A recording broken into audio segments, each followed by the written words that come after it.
We cannot adopt the same formula as we adopted before. So what does it mean? We have to overcome fear. Because if we are fearful, we cannot adapt to the situation. Welcome to our Act Like a Man podcast. This is a podcast made for men, by men, and that's why I have two male guests today, two men who I really look up to. And special po tong episode natin because I've asked two men who are very successful in their field, facing another crisis like all of us, and would help us to bounce back and learn from this crisis. So my guest for today, number one, is the CEO of Urban Concept. So malamang alam niyo yan, pag nasa malls kayo, makikita niyo ang kanyang furniture store, and he's also a furniture distributor, no? So nagdi-distribute po siya. Etong sofa kung saan ako nakaupo ay galing po sa kanya, no? So malamang yung upuan mo ngayon, dining table mo, malamang there's a high chance, there's a 30 to 40% chance galing po yan kay Mr. Jason Chua. Jason Chua, bati naman dyan. Hi, good day to everyone. And of course, my next guest is a financial consultant. Personally, also one of my consultant in life, no? Kaya po ganun ang buhok niya because he is full of wisdom. No, he's a financial consultant to a lot of business people. He helps prepare business plans and access funding from banks for big businesses, no? So let's all welcome Mr. Bonnie De Jesus. Thank you, thank you. Ano lang yan, premature graying of hair. Yan po, ang totoo. Alright. I can't wait, no? Dumadami na rin yung puti ko. Ibig ba sabihin, mas umuutak na rin ba ako? Mas may wisdom na ba? Pag maraming problema, dumadami. Stress lang to ng COVID. Ito na ano lang, na pinturahan lang ng konti. Sige, I'll start with, actually I started my business with a partner before. Lack of capital, so yeah, we had to join with a partnership business. So during that time, easier for me to start kasi somebody's handling all the finances. So I'm doing with the selling. Sila yung nag-handle ng mga tawag dito ng financials. Then come one day after a few years of operation, we have to do our own, no? So that was, for me, it's not really a crisis, but parang isang pagsubok din na I have to really deal with, no? So I have to start all over again. It's like looking back, I have to go on my own. So parang sabi ko, parang reset button uli yan yung tawag ko. It's like what's happening right now in this pandemic, no? Parang reset. Sabi nga ni Lord, be still muna kayo, be still and I'm your God. And my ways are higher than your ways. So meron siyang pinaplano sa atin. So naalala ko tuloy yung what happened before, no? So I have to be vigilant again, no? Yung monitoring, yun nga, yung navigation, like what I have told Bonnie in our other meeting, no? You have to be yung minomonitor mo na yung expenses, how to be cost efficient, no? So naalala ko lahat yung dati, and I start all over again basically. Parang nag-start from zero. Bonnie, what's your story? Okay, yung sa akin started when most of you were not born yet, no? Yung corporate life ko. I actually worked for 7 companies in a span of 12 years. Nagmamadali, ano? I'm actually a graduate of chemical engineering. Paglabas ko ng college, gusto ko magtrabaho ko sa factory. After 2 factories, 9 months in 2 factories, nagmamadali, no? I said, ayaw ko dito. Then finally, I landed in a finance company. I worked there for 3.5 years. So, paano ako naging financial consultant? Ito yung gustong-gusto ko ikwento. Actually, wala akong knowledge ng finance, pero nagtrabaho ko sa finance company. So, I learned how to understand business finance doon sa kumpanyang yon because we evaluated projects. So, one day, merong nagpagawa sa akin ng financial projection. Sabi niya, bayaran kita ng 3,000. Gawa mo ko ng financial projections. Hindi ko na masyadong kabisado. Pero naglakas loob ako. Nag-aral ako ng finance from the books. Tapos ginawa ko. Sabi ko, eto na. So, binayaran akong 3,000. So, sabi ko, kumikita pala ito outside of my employment. Pwede pala. So, nagkaroon ako ng idea. So, nagtrabaho pa ako for 4 more companies. One day, another person said, gawa mo ako ng project study, ilalakad ko sa bangko, tapos hati tayo sa fee. Take to 20,000 tayo.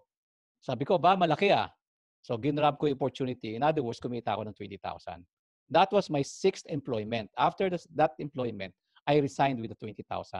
After 9 months, I got bankrupt. Ubus ang pera ko. I sold my car. No more money. So sabi ko, ano gagawin ko ngayon? Then, tinawagan ako ng isang kumpanya. In-employ ako as president of their company. Sabi ko, blessing, di ba? After 1 year, Ninoy Aquino was assassinated. Sabi ko, ano ba to? 6 years old lang ako noon. Oo. That was 1984. Okay, Ninoy Aquino was assassinated. The economy suddenly, just like this, the economy suddenly was in shambles. It was martial law. Imagine, yung mga cheque ng bangko, cashier check, ayaw tanggapin ng mga hardware stores. Kailangan dadali mo yung cash. It was a crisis. Wow. Interest rates went up to more than 30%. Paano ka magsusurvive with 30% interest? Banks and companies were totally at a loss. Anong gagawin? And then, nakakita ako ng source ng funds na 18%. Much, much cheaper than 30%. Sabi ko, bumagsak ako as consultant trying to get funds for companies. Hindi ako nakapagpa-approve ng loan. This is my chance now. I got out of the company and then pumila sa akin ng mga kliyente. Literally, pumila sa akin. Sabi, can you help me? Yun ang umpisa ko. Nakapila yung kliyente, pinapakain ako ng lunch para tulungan ko sila. That was my start. Grabe, no? So, I think both of you came from a business crisis. And Bonnie, ikaw, it's a national crisis that we had. Yeah. But look at where you guys are now, no? After how many years? Yeah. Isa sa mga, tinuro din sa akin. And I see it from you guys. And sobra akong blessed to be in a front row seat of men like you who are very patient with life. At nakita ko how you guys grow your business from the time we met to where we are now. 4 na rin ang anak ko. Kung kaano kasimple, kung paano kayo pinayaman ni Lord, and how you are now responding to a crisis like this, no? Anong advice mo sa mga tao ngayon na nagwo-worry about what's going to happen? Itong daming mga text ngayon na magkakaroon na talaga ng crisis na medyo matagal. Anong advice nyo sa kanila? I will recall what happened to me. So that time, basically, yung partner ko is more on the finance. So to be honest, hindi pa ako nakakapag-deal with the banks, no? So that time, I was informed that we have a line, like a line for the bank, but minimal lang.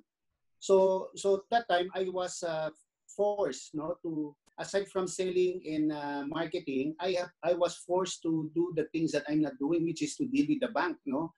So no choice na no? Kasi I think it's a crisis that time for me again. So I have to deal, and lo and behold, we were granted a loan. Then from there, I start, importing again, nagpaparating. Pero syempre hindi na yung bulk of the numbers that we're doing before. And as I said, it's like a wake up or a wake up call for us na dapat hindi rin tayo sa comfort zone natin. Kasi yung comfort zone, meaning yung routinary, yung ginagawa natin araw-araw, di ba, na bibenta lang ako.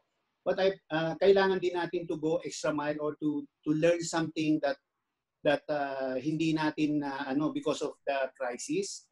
And for every crisis, I believe that there's an opportunity, no? Kasi sabi nga, ang crisis is the answer of innovation. Yun nga, yung mag-i-innovate ka ng sarili mo, you have to reinvent yourself. And I think, yun nga, yung may opportunity naman nag-aantay sa atin, you just have to explore it, and you just have to be, you have to diversify. Yan ang siguro yung word ko, diversify. Walang formula sa any crisis kasi napansin ko, bawat crisis, iba-iba ng forma, no? So na-realize ko, ang pinakamahalaga sa crisis is the attitude. Dahil pagdating ng crisis, always, the normal reaction is fear. Kahit ako, natakot ako dito sa crisis na ito. Napaluhod ako Hindi ko kaya, sabi ko to. Iba siya. So hindi mo alam kung ano yung susunod. It's just like riding the waves, na hindi mo alam kung saan pupunta yung waves. You have to respond in real time. In other words, yung response mo, hindi mo masasabi na ito yung response ko kasi ito yung nasa libro. Habang umaalon, nagre-respond ka. And that means you have to have that attitude and the ability to respond to every situation. Iba-iba siya di ba? Ngayon, nagre-respond tayo. Hindi tayo kakain kung pareho pa rin ang gusto natin. Pupunta tayo sa supermarket, bibili tayo. Hindi tayo kakain. Hindi na tayo hindi i-exi buhok natin, hindi tayo gugwapo. Kung halimbawa, gusto natin pumunta pa rin ng barbershop. Di ba? So ibig sabihin, yung response natin na nababagay doon sa klase ng sitwasyon. We cannot adopt the same formula as we adopted before. So what does it mean? We have to overcome fear. Because if we are fearful, we cannot adapt to the situation. Because the situation cannot be predicted anymore. Okay, so for example, now, in my business, my client companies are having problems. I cannot advise them, do this, do that, based on the book. No, we have to talk, we have to analyze the situation. They have to adapt in a new way. Yung sabi nga ni Jason, crisis and innovation are good friends. In other words, if we know how to innovate, if we understand innovation, that means we know how to create something new out of nothing, then we will be able to survive. So napaka-importante no that the people listening no, these two men are trying to look at patterns no. Yung sabi mo nga no, nakita ko Bonnie yung image na parang surfer tapos kailangan mo dumiskarte in the middle of the wave. Correct. Right? Yeah. And it's learning how to be agile of ito yes. Ito. Di pwede nasa textbook, no? Wala nga textbook. Wala. No? Wala pa atang nasulat na textbook on how to thrive in business during a global pandemic. No? Magandang libro 'yon na baka pwede mong sulat. Survive tayo dito, no? But it's learning how to see patterns and study patterns as we go along every day. Yeah. Just to add no, siguro yung sinabi ni Bonnie, we have to hindi siya nasa textbook You have to understand and to learn no, and to learn kung paano ba adjustment gagawin mo. Hindi yung nangyari na to before. Ito it's a different story and siguro yung pagda-diversify din natin. Siyempre marami tayong naririnig. Ito gawin natin, mass and everything. That's the health.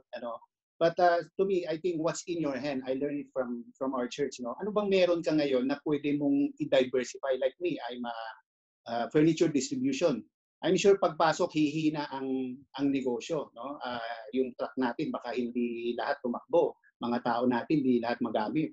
So bigla ko naisip, baka pwede na rin ako mag-logistic. But you have to innovation again, you have to innovate, but since meron ka na, pwede mo naman i-try, no? Rather than wala ka, tapos ita-try mo minsan. Siguro what's in your hand, what can you maximize with the resources you have right now?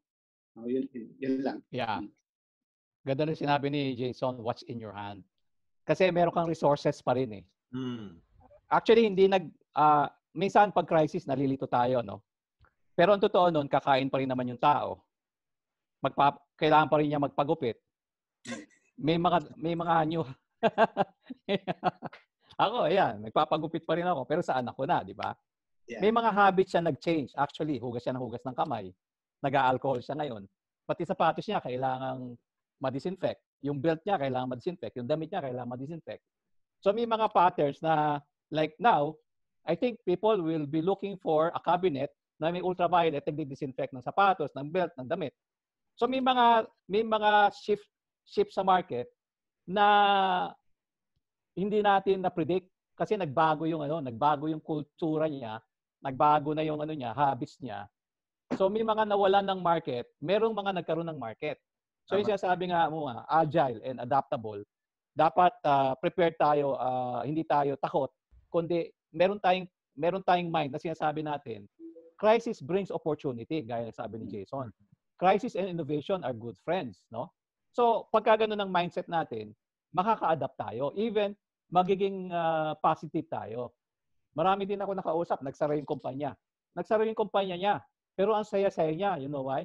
Kasi she keeps on calling up her clients and sinasabi ng clients niya, ito kailangan ko. So, may bagong business siya ngayon. No? So maraming adaptation na nangyayari sa mga business people. All right. Now, like any crisis, matatapos din to. Right? Yes, And, definitely. one of the things na kailangan nating siguro address is a lot of people now are playing a short-term game. No? Natatakot sila, parang wala na pag-asa. And I've seen both of you survive crisis. And in just a little over a decade, even less than a decade, I've seen you turn things around from a negative to a positive. But of course, it took years. No? Baka bigyan lang kayo ng kwento just to help, especially the millennials and the younger ones watching this, na kinakabahan na, nako, my next 10 years would be so bleak and dark because of what has happened. Maybe share a little bit about what you guys did, how you were able to overcome. Sige, I think narinig na natin siguro to sinasabi ng iba. In fact, in my email to my staff and to my sales coordinator, yung keyword ko dyan is yung adapt, and you have to adjust also, no? Kasi hindi na yung dating ginagawa mo, magagawa mo ulit because we call it the new normal. Oh, what's the new normal? Tinitingnan pa rin niya, we study. So sabi nga ni Bonnie, kailangan natin mag-navigate yung titingnan natin yung situation, no? Yung alon, kung malakas ba yung alon or hihina na yung alon. So we have to simplify and well, right now I think like gatherings, like parties, kukunti na rin yan syempre in the meantime, no? So sabi ko yung simplification, and we have to adapt. In fact, kahit sa mga tao natin, wag natin sabihin, ay naku, hindi ko na kayo share doon. Siguro we can talk and communicate. Siguro communication din, how to communicate with them. I call up all my suppliers. In fact, aside from saying that this situation, kinumusta ko rin sila, I do it personal, no? And para, ano yan long term, hindi lang naman porque ngayon, hindi ka bibili, wala na, hindi na tayo friends, diba? So, what I'm doing is let them understand and communicate with them in order for us to sustain, no? And yung in the future, babalik ulit tayo dyan, babalik ulit tayo. Just have to have patience also. I think patience is the word also, patience. Ito, I recall, no, Asian crisis. The Asian crisis is much worse than the world economic crisis of 2008, I believe. Kasi ang mga nasa newspaper noon, no, mga negosyante na in Thailand, suddenly, ang laki ng negosyo nila, suddenly nagbebenta sila ng sandwich sa bangketa. These things happened in the Asian crisis of 1997-98. Okay. Before the Asian crisis hit, meron akong friend. Sinasabi niya sa akin, Bonnie, sali ka sa team namin. Gagawa tayo ng mga shopping mall sa probinsya. You'll be part of the team. You will package the loans. Sabi ko, ayaw ko. Ang dami kong projects eh. I had about 5 projects in my plate and kailangan kong tapusin. So, ganun. Mayabang ako. And then suddenly the crisis hit. When the crisis hits, it doesn't hit over a span of 6 months. It hits so suddenly. Parang biglang nagbago yung sitwasyon just as it is now. Suddenly, the peso to dollar rate at the time, it was 26, naging 50. Can you imagine in a span of 1 week? So talagang gulong-gulo yung mga negosyo. No? And then businesses that borrowed from the banks, let's say if you have a loan of 10 million, it became 20 million. Yeah. So dapa yung mga kumpanya. And so my clients, my 5 clients, they all turned back. They canceled my contracts. So zero ako. Zero. Totoo yun, uminit ang ulo ko. Nagalit ako. Kinabahan ako. Kasi wala eh. Wala. I don't know what will happen. But then this friend of mine who's so insistent came back to me and said, Bonnie, sali ka. We will do projects in the provinces. During the Asian crisis, the city was hardly hit. Metro Manila was hardly hit. But in the provinces, life was the same. Business was the same. And so this guy that I became a part of his team, I joined him. And then for the next 4 years, I had projects that are bigger than 5 or 10 projects. Bonanza years after that. And so the lesson that I learned is God prepared me for the crisis even before the crisis hit. This friend of mine is being used by God to bring projects to me. Kasi yun ang trabaho ko eh. Alam ng God, mawawala yung kontrata ko. And so that happened to me. Ginawa ko yung projects. The clients even gave me advance payment. Kaya hindi ako natamaan ng crisis. Kasi maliliit pa yung mga anak namin. Imagine, ano ibabayad ko sa tuition fee nila? Ano papakain ko sa kanila? Di ba? And so during those crises, sabi ko, talagang you cannot predict it, but God predicted it for me. And God prepared something na ahead of time. So, yun, pag tinatanong ako ng mga ibang consultants, Bonnie, wala na kaming mga kliyente. Ikaw, meron pa ba? Sabi ko, ang sarap eh. Ang dami kong kliyente. Tapos may mga biro pa ako. Alam mo ba, sabi ko, sa Bible, walang footnote si Lord sa promise niya na sinabi na these promises will not no longer be true when there is a crisis. There's no footnote. The promises are the same yesterday and forever. Last question as we end. Just want to ask you, how has your faith played a role in you overcoming and going through the crisis in your life? Okay, let me share a verse, no? Isaiah 40, verse 31. Sabi na dito, it says, "But those who hope in the Lord will renew their strength. They will soar on wings like eagles. They will run and not grow weary." Naalala ko nung time na, yun nga, nung I handled the business alone. Well, as Bonnie said, may fear din, no? But God is just preparing you on the days nung nag-business ka na, sabi mo, ba't wala to, Ben? But when God prepares you, pag okay ka na, kumbaga parang it's like parang yung ano ba tawag dito, they will yung i-unload ka na, basically yung word na unload, no? You are prepared, no? So after that, my life changed, my everything. I bought my house, my cars. Before, I used to buy second-hand cars lang. Ngayon, sabi ko, everything. Pag prepare ka ni God, He adds no trouble to it. Tuloy-tuloy yan, no? So, even in my wildest dream, hindi ko naisip na magiging ganun ako. Yeah. Yung crisis, they're saying that there will be a new normal. How it will look like, we don't know. So, ang pinangahawakan ko na lang is Jesus is the same yesterday, today, and forever. And then he said that when you build your house, you should build not on sand, but on the rock. Because when the typhoon comes, the house on the sand will collapse. So he said, build your house on the rock. So meaning, my life and business and family should be built on the rock. Because during this crisis, siyempre, tingin natin, ang hope natin minsan, sana bumalik sa dati. Ang tanong, paano kung hindi bumalik sa dati? Kasi itong crisis na ito, iba eh. Kasama yung health, kasama yung provision, kasama yung lahat eh. Lahat tinamaan eh. And then we don't know how the world will look like after this. So ang pwede ko lang panghawakan, yung relasyon ko kay Lord na hindi magbabago. Tapos yung promises niya, yun lang pwede kong panghawakan. Kasi, let's say may deposit ako sa bangko, malaki. Paano kung nagsara yung bangko? Wala eh. Wala talaga eh. Paano kung nagkasakit ako? Diba? Ang panghahawakan ko lang, the immovable rock. Jesus is the same yesterday, today, and forever. Alright. Grabe. Sobrang puno na naman itong podcast natin, no? Ibang klase din talaga pag may crisis. Mas malaman yung mga podcast natin, no? Thank you so much to our CEO, Jason Chua, and to our business consultant extraordinaire, Bonnie De Jesus. Thank you. Salamat. Bonnie, meron ka bang mga latest na mga talks that you're doing online that you want to invite our people who are watching this? I-announce namin. Please join the Market Project community sa Facebook. All you have to do is look for the Market Project community and then join. Okay, I'll put the link below sa caption. Yung Market Project. It's a group of business people that come together and discusses practices, no? Yes. Yun. So you're heading up the Market Project community, right? Yes. Yan. So sa mga negosyante, entrepreneur, gusto nyong sumali dito sa Market Project, you can go and join that. Just click on the link below that I will be providing. All right? So again, thank you so much, everyone. Thank you for listening. Thank you for sa lahat po na nagtapos nitong video, no? Ang dami nating lessons na natutunan ngayon. I hope this builds your faith. And if this video has encouraged you, I'd like to encourage you also to like, subscribe, and share this channel to your friends who needs to hear a message like this. So maraming salamat.